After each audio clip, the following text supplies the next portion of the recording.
Hello students and welcome to this new lecture where we will see the continuation part of your chapter number 10 agriculture India and agriculture. भाई India के agriculture की हम बात करें तो last time हमने कई सारे ऐसे फूड ग्रेन्स के बारे में बात की थी and will further continue with the oil seed groundnut. Groundnut जो है वो तो आपको पता ही है मूंगफली होता है, ठीक है। Groundnut holds an important position in oil seeds.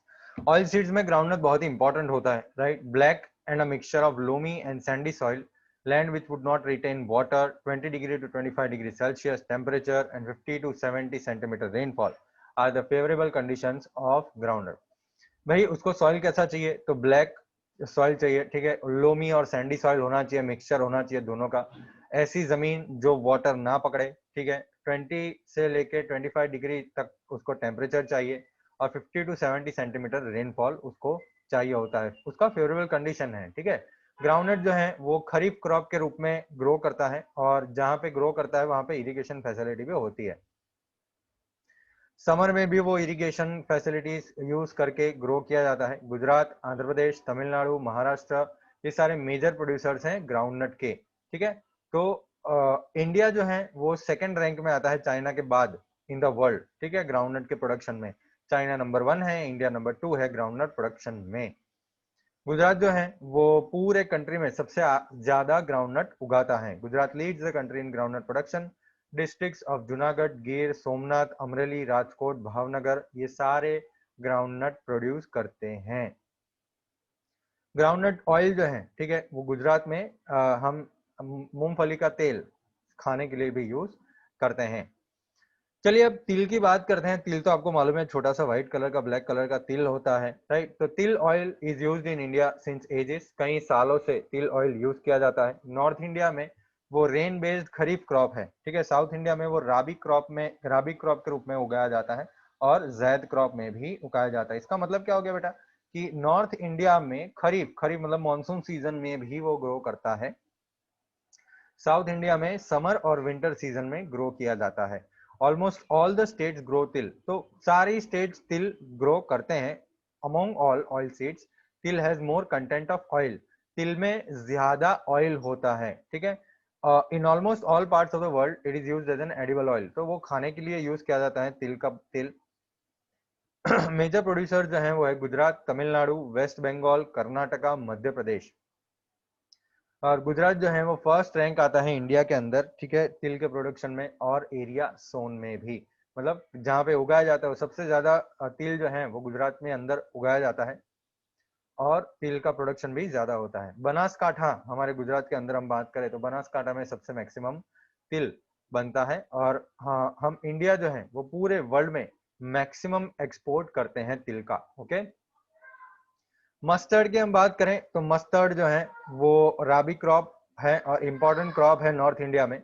Mustard seed जो है वो मेडिसिन की तरह भी यूज किया जाता है और खाने के लिए भी यूज किया जाता है। राजस्थान, उत्तर प्रदेश, वेस्ट बंगाल, गुजरात, मध्य प्रदेश ये सारे मेजर प्रोड्यूसर्स हैं ये मस्टर्ड के, ठीक है। और अगर हम बात करें कोकोनट की तो आपको मालूम ही है कोकोनट क्या है। कोकोनट हॉट और भेजीले वातावरण में ग्रो किया जाता है जहां पे पानी खारा होता है, जमीन में खराश होती है, सलाइन जमीन होती है, ठीक है। इंडिया में कोकोनट प्लांटेशन आपको कर्नाटका, केरला, तमिलनाडु, अंडमान निकोबार ये सारी जगहों पे देखने को मिले, क्योंकि गुजरात में सॉरी इंडिया में कोकोनट आप वहीं पे पा सकते हैं जहां पे पानी नजदीक हो, ठीक है, वहां पे कोकोनट ट्री उगता है। गुजरात में कोस्टल रीजन्स में कोकोनट उगाया जाता है और एक special type of coconut tree जिसमें ज्यादा कोकोनट उगे, ठीक है, वो बनाए गए हैं। इन साउथ इंडिया कोकोनट तेल, ठीक है, वो लिया जाता है कोकोनट के छाल के अंदर से और वो एडिबल ऑयल के तरीके से यूज किया जाता है। इसके अलावा भी वो एक बहुत ही हेल्दी ड्रिंक है, राइट। उसका पानी जो होता है वो बहुत ही हेल्दी होता है। कैस्टर की हम बात करें तो कैस्टर ऑयल जो है उसको दिवेल भी बोलते हैं, हम लोकली दिवेल बोलते हैं। वो खरीफ और राबी क्रॉप भी है। 64% होके, ठीक है, 64% कैस्टर पूरे वर्ल्ड का हम इंडिया ग्रो करते हैं, ठीक है। चाइना और ब्राजील उसके बाद आते हैं, मतलब सबसे पहले इंडिया ही ग्रो करता है, 64% कैस्टर ग्रो करता है और चाइना और ब्राजील उसके बाद आते हैं। About 80% of its production comes from Gujarat. Gujarat में से जो पूरे इंडिया में जितना भी प्रोडक्शन होता है कैस्टर का, उसमें से 80% गुजरात में से आता है। आंध्र प्रदेश और राजस्थान और प्रोड्यूसर्स हैं उसके। गुजरात के डिस्ट्रिक्ट जो है बनासकांठा, पाटण, साबरकांठा, राजकोट, जूनागढ़, अमरेली, ये सारी चीजें छोटे छोटे अमाउंट में ये कैस्टर उगाते हैं। The oil from cotton seed, sunflower, paddy, maize are also use increasingly as edible oils. तो अगर दूसरे ऑयल्स की बात करें हम, तो कॉटन सीड ऑयल, कपास या तेल, राइट, सनफ्लावर ऑयल, मकाई का तेल, और ये सब चीजें एडिबल ऑयल की तरह आज भी हम यूज कर रहे हैं और उसका इंक्रीजिंगली यूज हो रहा है। भाई हॉट बेवरेज की बात करें तो चाय, कॉफी, कोको, उसकी हम बात करें तो चाय जो है, tea is a plant of tropical as well as temperate zone. Tea जो है वो ट्रॉपिकल जोन में भी उगता है और टेम्परेट जोन में भी उगता है। चाय का पत्ती, ठीक है, और उसकी जो छोटी छोटी डालियां होती हैं, ठीक है, वो प्रोसेस की जाती है और उसका पाउडर जो होता है और छोटी छोटी पत्तियां जो होती है वो ड्रिंक्स में यूज की जाती हैं। इंडिया जो है वो सबसे मैक्सिमम प्रोड्यूस करता है आफ्टर चाइना। चाइना सबसे ज्यादा प्रोड्यूस करता है टी को, और इंडिया उसके बाद। श्रीलंका, चाइना, इंडिया वो लीडिंग टी एक्सपोर्टर्स हैं, टी एक्सपोर्ट करते हैं। ठीक है, स्लॉपी लैंड जहाँ पे वाटर इजीली फ्लो हो जाए, अच्छा आयरन कंटेंट उसके अंदर होना चाहिए, 20 degree to 30 degree Celsius temperature होना चाहिए, और 200 सेंटीमीटर अबाउट रेनफॉल होना चाहिए जो शावर्स के रूप में पूरे साल बहते रहें। ठीक है, टी प्लांटेशन के लिए बहुत ही बढ़िया कंडीशन हो जाती है ये ग्रो करने की। टी जो है वो आसाम, वेस्ट बंगाल, उत्तराखंड, उत्तर प्रदेश, तमिलनाडु, कर्नाटका, वहां पे उगाए जाते हैं। आसाम और वेस्ट बंगाल पूरे कंट्री के अंदर 75% टी बनाता है। ठीक है, और चाय की पत्तियां जो है वो बहुत ही स्किलफुली प्लक की जाती हैं प्लांट्स में से। ठीक है, अब हम बात करते हैं कॉफी की। तो कॉफी जो है वो ऐसे एरियाज में ग्रो करते हैं, माउंटेन एरियाज में, जहां पे डायरेक्ट सनलाइट पड़े नहीं। कॉफी लीव्स पे डायरेक्ट सनलाइट ना पड़े। आप देख सकते हैं यहाँ पे जो पिक्चर्स हैं, ठीक है, वहां पे आप देखिए कैसे कॉफी को ग्रो किया जाता है, झाड़ों के नीचे, ट्रीज के नीचे, जैसे उनमें सनलाइट पड़े नहीं। कॉफी क्रॉप जो है उनको 150 से 200 सेंटीमीटर रेनफॉल चाहिए और 15 डिग्री से 28 डिग्री का टेम्परेचर होना चाहिए और माउंटेन लैंड होना चाहिए जो ढलान पे हो।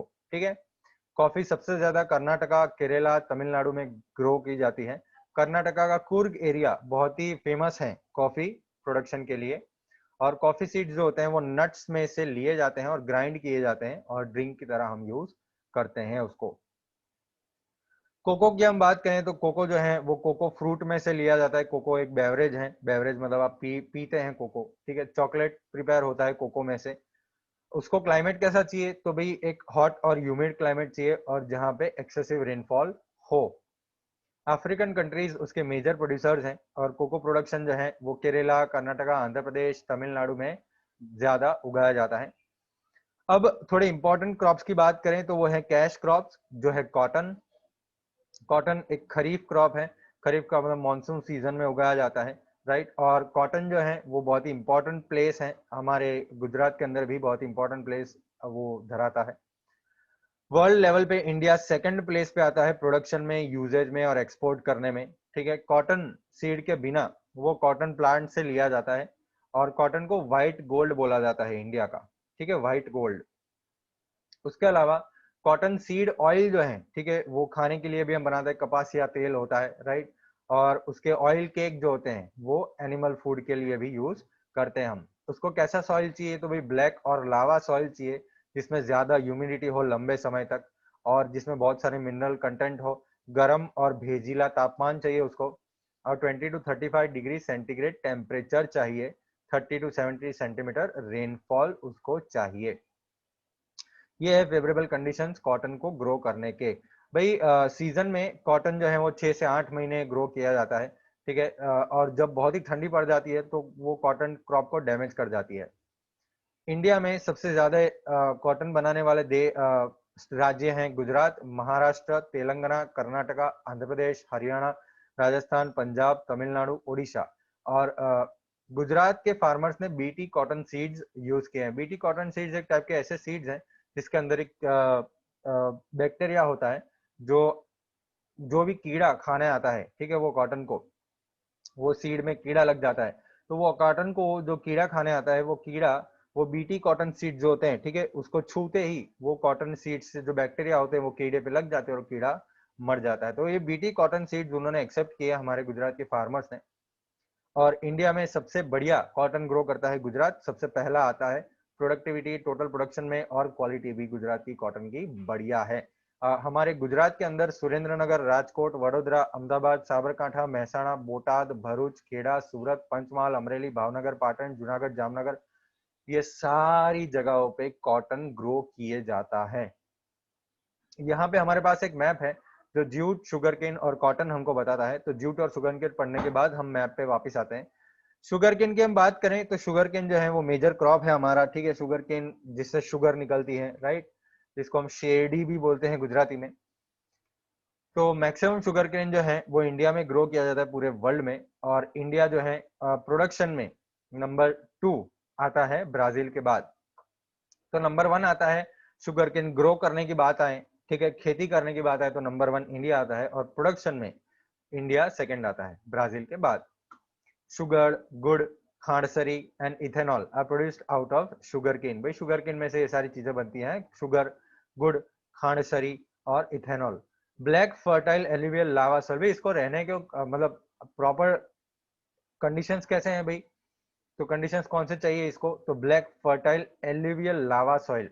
एक तो लावा सॉइल, ऊपर से एलुवियल और ब्लैक फर्टाइल होना चाहिए ऐसा सॉइल कॉटन को ग्रो करने के लिए। हॉट और ह्यूमिड क्लाइमेट चाहिए, भेजीला वातावरण चाहिए, 21 to 27 डिग्री टेम्परेचर होना चाहिए, और 75 से 100 सेंटीमीटर रेनफॉल होना चाहिए।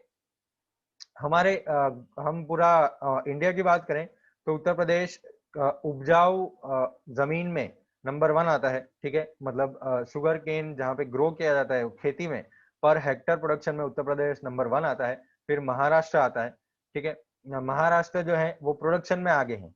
प्रोडक्शन मतलब क्वांटिटी। मान लो कि उत्तर प्रदेश में 10 लाख हेक्टर में शुगर केन उगाया जाता है, लेकिन महाराष्ट्र जो है वो भले ही 5 लाख हेक्टर में ग्रो करें, लेकिन वो ज्यादा प्रोडक्शन करते हैं उत्तर प्रदेश से। साउथ गुजरात और सौराष्ट्र हमारे गुजरात के अंदर शुगर केन ग्रो करते हैं। हम जूट की बात करें, जूट जिसमें थैलियां बनती हैं, है ना, सुतड़ी बनती है, चप्पलें बनती हैं, तो जूट जो है वो मैक्सिमम हम इंडिया ही प्रोड्यूस करते हैं पूरे वर्ल्ड में।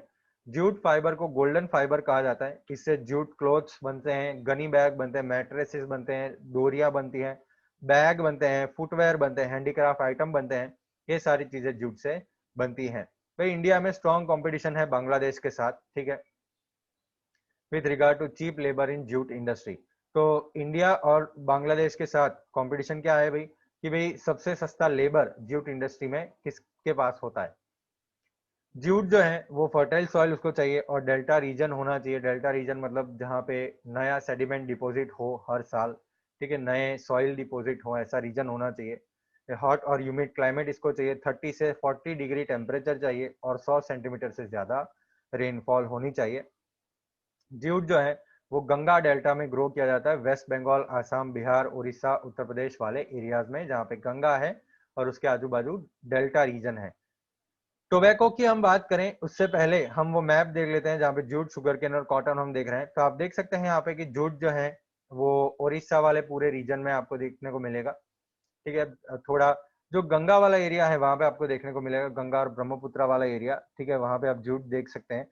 शुगर केन जो है वो आप मोस्टली सेंट्रल पार्ट में देखेंगे। तो आपको अगर पूछा जाए कि जूट कहाँ पे है, तो आप टिक कर सकते हैं कि भाई वो सेंट्रल पार्ट में है, उत्तर प्रदेश के आजू बाजू, ओके। और कॉटन की बात करें तो गुजरात सबसे बेस्ट। कॉटन आप गुजरात टिक कर सकते हैं, महाराष्ट्र टिक कर सकते हैं, ठीक है, मध्य प्रदेश थोड़ा सा टिक कर सकते हैं। तो ये सारी एरिया आप टिक कर सकते हैं, ओके। चलिए हम बात करते हैं आगे टोबैको की। तो टोबैको जो है वो एक खरीफ क्रॉप है, और उसको सॉइल कैसा चाहिए, तो सैंडी और लोमी सॉइल चाहिए, राइट। और 20 डिग्री टेम्परेचर उसको चाहिए, 100 सेंटीमीटर रेनफॉल उसके लिए होना चाहिए टोबैको कल्टीवेशन के लिए। सॉइल जो है वो टोबैको कल्टीवेशन के लिए बहुत ही इंपॉर्टेंट फैक्टर है। क्लाइमेट नहीं होता है, लेकिन सॉइल बहुत ही इंपॉर्टेंट फैक्टर है। वर्ल्ड में 4 मेजर कंट्रीज हैं जो एक्सपोर्ट करते हैं और ग्रो करते हैं टोबैको, और वो है चाइना, ब्राजील, इंडिया और यूएसए। गुजरात, आंध्र प्रदेश, उत्तर प्रदेश, कर्नाटका, ये मेजर स्टेट्स हैं टोबैको प्रोड्यूस करने वाले। चरोतर रीजन जो खेड़ा का रीजन है, ठीक है, और आनंद के डिस्ट्रिक्ट्स कई सारे, महसाणा, वडोदरा, पंचमहल, ये सारी जगहें हमारे जो गुजरात में हैं वो ज्यादा टोबैको ग्रो करती हैं। 80% जो होता है वो बीड़ी टोबैको गुजरात में प्रोड्यूस किया जाता है। टोबैको जो है वो गुटखा बनाने में, बीड़ी, सिगरेट, ठीक है, ये सारी चीजें बनाने में टोबैको कंजम्पशन हार्मफुल होता है। सिक्किम ऐसा सबसे पहला स्टेट है जिसने टोबैको, गुटखा बैन कर दिया। रबर की हम बात करें तो रबर मिल्क से बनता है, लेटेक्स ट्री से आने वाले व्हाइट कलर के पदार्थ से रबर बनाया जाता है। एक्चुअली वो क्या करते हैं, जो पेड़ होता है, ठीक है, वो पेड़ को स्लांट काटते हैं। जब स्लांट काटते हैं तो उसमें से थोड़ा थोड़ा थोड़ा थोड़ा करके व्हाइट मिल्क जैसा कुछ निकलने लगता है, और वो नीचे छोटा सा कंटेनर रख देते हैं, ठीक है, उसके अंदर वो भर जाता है। एसिटिक एसिड उसके साथ मिक्स किया जाता है, ठीक है, जो रबर प्लांटेशन से कलेक्ट किया जाता है, और उसको लो टेम्परेचर पे जब हीट करते हैं तो रबर मिल जाता है। इंडस्ट्रियल प्रोडक्ट्स जैसे टायर्स, ट्यूब्स, ये सारी चीजों में हम रबर यूज करते हैं, ठीक है। और रबर प्लांटेशन, हेलो, हाँ, rubber plantation carried out in the regions of hot and humid climate and heavy rainfall. भाई रबर प्लांटेशन कहाँ पे होता है? ऐसे रीजन्स में होता है जहाँ पे गर्म और भीजीला वातावरण हो और ज्यादा रेनफॉल हो। मलेशिया सबसे पहला आता है वर्ल्ड में रबर प्रोडक्शन में, और इंडिया में केरला, तमिलनाडु, कर्नाटका, आसाम, त्रिपुरा, ये सारे रबर प्रोड्यूसिंग स्टेट्स हैं। कॉन्डिमेंट्स एंड स्पाइसेस की हम बात करें तो ये सारी चीजें जो हैं वो हम खाने के बाद या खाने के पहले या खाने के अंदर डालते हैं, वो सारी चीजों की बात है। गुजरात सबसे पहले आता है, क्यूमिन सीड, फेनिन सीड, इसबगुल में, ठीक है, ये सारी चीजें बहुत ही इंपॉर्टेंट है। बिसाइड दिस इंडिया जो है वो सबसे आगे आता है प्रोडक्शन में, कोरिएंडर में, फेनुग्रीक में, मस्टर्ड, सुआ, अजवैन, ये सारी चीजों को बनाने में इंडिया लीडिंग है। इंडिया 35% वर्ल्ड प्रोडक्शन का कॉन्डिमेंट्स बनाता है, ठीक है। इंडिया जो है ब्लैक पेपर बनाता है, सिनेमन बनाता है, क्लोव बनाता है, ठीक है, ये सारी चीजें बनाता है जो सबसे हाई डिमांड में होती है कंट्री में और पूरे वर्ल्ड में भी। अश्वगंधा, तुलसी, कड़ियातू, मिंडी अवल, व्हाइट मुसली, मधुनाशनी, अशोक, गरमल, लिंडी पिपर, गड़ो, एलोवेरा, ये सारी चीजें मेडिसिनल प्लांट्स हैं। और mint, menthol, palmarosa, lemongrass, ये सारे फ्लेवर्ड क्रॉप्स हैं। फ्रूट्स और वेजिटेबल्स और फ्लावर्स की हम बात करें तो फ्रूट प्रोडक्शन में इंडिया सेकंड रैंक में आता है चाइना के बाद। फ्रूट में बनाना, मैंगो, एप्पल, ग्रेप्स, नाशपाती, ऑरेंज एक्सेट्रा, ये सारे इंडिया में ग्रो होते हैं। बनाना जो है वो तमिलनाडु, गुजरात, महाराष्ट्र में ग्रो होते हैं। एप्पल जो है वो जम्मू कश्मीर, हिमाचल प्रदेश में ग्रो होते हैं। और ग्रेप्स जो है वो उत्तराखंड, महाराष्ट्र, हिमाचल प्रदेश, जम्मू एंड कश्मीर, पंजाब, तमिलनाडु, आंध्र प्रदेश में ग्रो होते हैं। ग्रेप प्रोडक्शन कम है उसकी डिमांड के सामने, तो हम ग्रेप जो है वो अफगानिस्तान, पाकिस्तान, ऑस्ट्रेलिया से इंपोर्ट करवाते हैं। और कई सारे और वेजिटेबल्स ग्रो होते हैं। फ्लावर्स जैसे रोज, जुई, मोगरो, गलगोटा एक्सेट्रा भी कल्टीवेट यहाँ पे होते हैं, और कई सारे क्रॉप्स ग्रो होते हैं। जानने वाली बात यह है कि भाई कैश क्रॉप्स का इंक्रीजिंग कल्टीवेशन होने की वजह से ग्रास का शॉर्टेज होता है। ग्रास मतलब जो घास उगती है ना, उसकी घास निकाल दी जाती है और वहां पे क्रॉप्स ग्रो किए जाते हैं। तो कई सारे ग्रास के टाइप जैसे फॉडर क्रॉप, धरफ, अंजन, मार्शल, शनियार और जिंजवो, तमन, हेमेटा, क्लेटरिया, ये सारे गुजरात में ग्रो किए जाते हैं। उनका अलग अलग नाम है, गुजरात धरफ वन, पूसा येलो अंजन, गुजरात मार्वेल ग्रास वन। तो ये सारे जो हैं वो गुजरात में ग्रास ग्रो किए जाते हैं। और ये सारे ग्रास जो हैं वो अक्टूबर महीने में ग्रो किए जाते हैं, मतलब हार्वेस्ट किए जाते हैं, कट किए जाते हैं 4 महीने के बाद जब उनको उगाया जाए। ये सारे ग्रास इसलिए यूज किए जाते हैं कि आप एनिमल को फॉडर दे सके, ठीक है, खाना दे सके। एग्रीकल्चर में क्या क्या रिफॉर्म्स आए, टेक्निकल रिफॉर्म्स और इंस्टीट्यूशनल रिफॉर्म्स की हम बात करें तो फार्मिंग जो है वो पहले बहुत ही सिंपल तरीके से होता था, ठीक है। ऑर्डिनरी फार्म इंप्लीमेंट्स यूज करके, जैसे सिकल, स्पेड, हो, पावड़ो है, प्लो, बुलोक कार्ट, ये सारी पुरानी पुरानी चीजों को यूज करके फार्मिंग किए जाते थे। लेकिन अब मॉडर्न चीजें आ गई है, जैसे ट्रैक्टर, ट्रेलर, रोटावेटर्स, ये सारी चीजें वो अब मॉडर्न है, ठीक है, मॉडर्न आ गए। थ्रेशर, हार्वेस्टर, ये सब सारी चीजें व्हीट हार्वेस्टिंग में हम यूज करते हैं। और केमिकल फर्टिलाइजर्स का इंक्रीजिंगली यूज, हाइब्रिड सीड्स का यूज, बीटी सीड्स का use, insecticides, drip irrigation, green house का इफेक्ट, ग्रीन हाउस का यूज, तो ये सारी चीजों को यूज करके हम प्रोडक्शन बढ़ा रहे हैं। तो ये कुछ रिफॉर्म्स हो रहे हैं। टेक्निकल रिफॉर्म्स की हम बात करें तो टेक्निकल रिफॉर्म्स मतलब वो चेंजेस जो सीड्स, फर्टिलाइजर, फार्म की चीजों में चेंज हुए हैं, ठीक है, वो हो जाते हैं टेक्निकल रिफॉर्म्स। फार्मर जो पहले लेदर बकेट्स यूज करते थे, वाटर व्हील यूज करते हैं, अब सबमर्सिबल पंप यूज करते हैं, मोनोब्लॉक पंप यूज करते हैं, सोलर पंप यूज करते हैं, ड्रिप इरिगेशन सिस्टम यूज करते हैं और स्प्रिंकलर्स यूज करते हैं अपने फार्मिंग में। केमिकल फर्टिलाइजर जो है जैसे di ammonia phosphate, DAP, nitrogen, phosphorus, potash, NPK, urea और कई सारे और bio fertilisers, liquid bio fertilisers, biotech seed, तो ये कुछ बढ़िया बढ़िया केमिकल फर्टिलाइजर्स हम अब यूज कर रहे हैं। फार्मर्स को कॉन्स्टेंटली गाइडेंस मिलती है रेडियो, टेलीविजन, न्यूज़पेपर से, डीडी किसान चैनल से, एसएमएस से, मोबाइल पे, और किसान के टोल फ्री नंबर से उनको गाइडेंस मिलती है, गवर्नमेंट फार्म पोर्टल से मिलती है, ठीक है, आई खेडूत ऐसी एप्लीकेशन से मिलती है, और एग्री मार्केट ऐसी एप्लीकेशन से फार्मर को कॉन्स्टेंटली गाइडेंस मिलता है। नई नई एग्रीकल्चर रिसर्च और टेक्निक्स ढूंढते ही रहते हैं सब लोग, तो ग्राम सेवक जो होते हैं वो फार्मर्स को ये सारी नई नई एग्रीकल्चर रिसर्च और टेक्निक बताते हैं। एक फार्म ट्रेनिंग सेंटर हर एक हेडक्वार्टर बनाया जाता है हर एक डिस्ट्रिक्ट में, ठीक है, जहाँ पे फार्मर्स को ट्रेनिंग दी जाती है, और अभी लेटेस्ट इंफॉर्मेशन और गाइडेंस फार्मर को एग्रीकल्चरल मेलों से दिया जाता है। मेला मतलब फेयर, ठीक है। गुजरात में एग्रीकल्चर यूनिवर्सिटी और एग्रीकल्चर कॉलेज हर एक स्टेट में एस्टेब्लिश है। एग्रीकल्चर यूनिवर्सिटी दांतीवाड़ा में है, जूनागढ़ में, आनंद में है, नवसारी में है, गुजरात में। और इसके अंदर यूनिवर्सिटी जो होते हैं वो रिसर्च कैरी आउट करते हैं, रिसर्च बनाते हैं, और नए नए एक्सपर्ट जो होते हैं वो इस पे रिसर्च करते हैं एग्रीकल्चर पे। इसके अलावा दो ऑर्गेनाइजेशंस नेशनल लेवल पे काम करती हैं, जो है Indian council for agricultural research और department of agricultural research and education, ICAR और DARE, ठीक है, वो नेशनल लेवल पे काम करती है।